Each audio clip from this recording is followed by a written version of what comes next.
We just celebrated Earth Day and we have Arbor Day coming up. And with me this morning here on Jersey Magazine is Kristen Meistrell. She is the VP of Stewardship at New Jersey Audubon. Kristen, good morning and welcome. Good morning, and thank you for having me. Now, Arbor Day, when I think of Arbor Day, I think, well, I'm going to go plant a tree, which I think is probably first on everybody's mind. But there's a special significance this year with the New Jersey's Atlantic white cedar wetlands. Tell our listeners about that. Yeah, so Atlantic white cedar is a really interesting and unique tree species that is found right here in New Jersey. Historically, it covered about 125,000 acres in New Jersey, but now that number is closer to 25,000 acres, making it a very globally rare and imperiled species. And so the fact that we have that here in New Jersey is really exciting and really unique. Where is most of it in New Jersey, Kristen? So quite a lot of it is in the New Jersey Pine Barrens. There is some along the coastal region, but there's also a very small portion of it that is located up in High Point State Park in Cooser Natural Area. It's considered one of the highest elevation of Atlantic white cedar in the nation. And how did we get from 125,000 acres down to 25,000? What caused that? Yeah, so a whole combination of different factors caused this. So first, Atlantic white cedar is pretty picky, right? It needs freshwater wetlands, but it needs some water, but not too much, not too little. So it can't really tolerate too much flooding. It can't tolerate droughts. It is pretty fire prone, so it can't really tolerate too much uncontrolled wildfires. It is very easily knocked over during major windstorms. It doesn't like salt water, too much salt water. And so we're seeing, storms now from global climate change that are producing a lot more wind, a lot more uncontrolled wildfires and saltwater intrusion that's killing our Atlantic white cedar. We also have an overabundance of white-tailed deer, and the deer really like to eat Atlantic white cedar. They prefer them over things like red maple that grow in the same habitat type. So a lot of times those deer will be chomping away at the cedar, not letting them grow, but then letting red maple grow up and just not creating the right conditions for the cedars to be able to regrow. And then, right, when we think about our history, so Atlantic white cedar is a very high valued wood product. And so at times it was unsustainably harvested. So you start to see all of these things come together, and that's what causes the decline. Now, at the same time, now we haven't done a whole lot of management with our forests to begin with. And so cedar also isn't being able to regenerate because those cedar seedlings need a lot of light to be able to regenerate. So we have all of these factors that are contributing to its decline. You mentioned storms. What kind of damage did Superstorm Sandy do?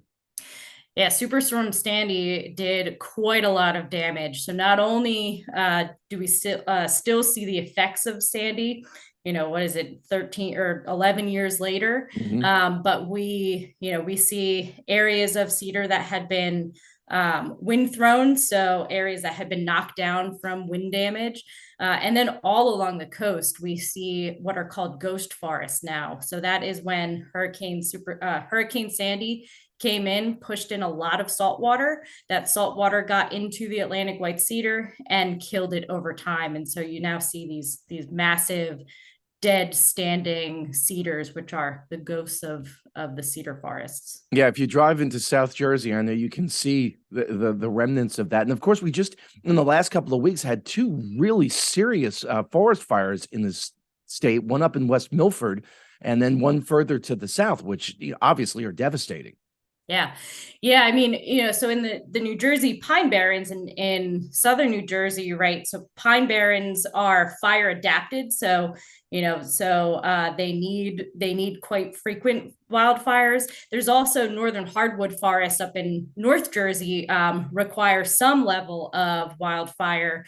But what ends up happening is we're seeing areas that have been unmanaged or unthinned or really kind of left to their own devices, sort of, which is then creating this perfect storm of uncontrollable wildfires, which is what we saw in, particularly Manchester, right? I think several homes had to be evacuated, and it just creates a whole host of issues. What is it about Atlantic white cedar that makes it so important, so vital to our well-being? Yeah, Atlantic white cedar is, really important from an ecological and also a cultural perspective. So, from a very, very basic standpoint, Atlantic white cedar wetlands are great at filtering the water we drink. They're great at regulating temperature of our water, which helps with water quality. They act as a sponge, so they do help mitigate flooding at times. And then they can store and sequester carbon, which is an important factor of global climate change. Then at the same time, they're home to some really unique wildlife species and plant species. So there's actually a small butterfly called Hessel's hairstreak butterfly, where that caterpillar will feed exclusively on Atlantic white cedar. So it's very similar to monarch butterflies and milkweed, but the Hessel's hairstreak needs Atlantic white cedar in order to survive. Then there's also things like barred owl and swamp pink, which is a federally endangered lily that tends to grow in Atlantic white cedar wetlands. But then when you go beyond just the ecological benefits, from a cultural perspective, Atlantic white cedar, really helped build some of our industry that we have. Because Atlantic white cedar is rot resistant, it's durable, it's straight grain, so it makes it ideal for a lot of different wood products. Shipbuilding is a big one, especially in southern New Jersey. That was a big industry that occurred, and Atlantic white cedar was the wood species that was used for shipbuilding. Then it's also used in shingles and siding, and then even duck decoy carving. So if any of your listeners are interested in duck decoys, right, that is a big cultural and historic piece of our history, and Atlantic white cedar is an important wood for that type of art form. Kristen Meistrell is the VP of Stewardship at New Jersey Audubon here on the Jersey Magazine this morning. Tell our listeners about New Jersey Audubon if they're not familiar with the organization. Yeah, New Jersey Audubon is a statewide nonprofit conservation organization. We are one of the oldest independent Audubon organizations. So we were formed in 1897, which is actually before National Audubon was even formed. And our mission is to connect all people with nature and steward the nature of today for all people of tomorrow. So Arbor Day, Earth Day really embodies all that we do here at New Jersey Audubon.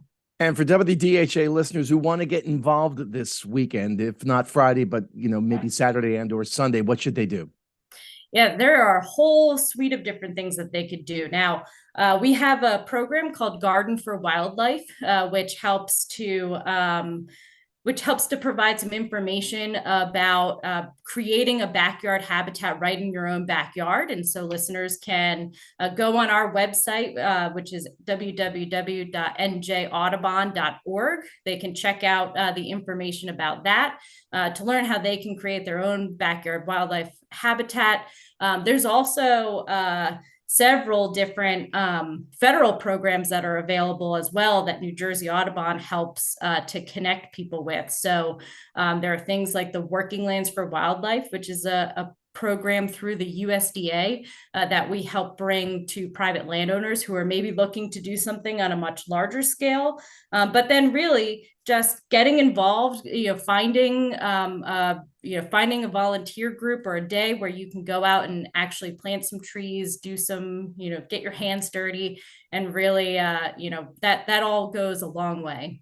And again, that website is njaudubon.org. Kristen, thank you so much for your time this morning here on Jersey Magazine, and best of luck. Thank you so much.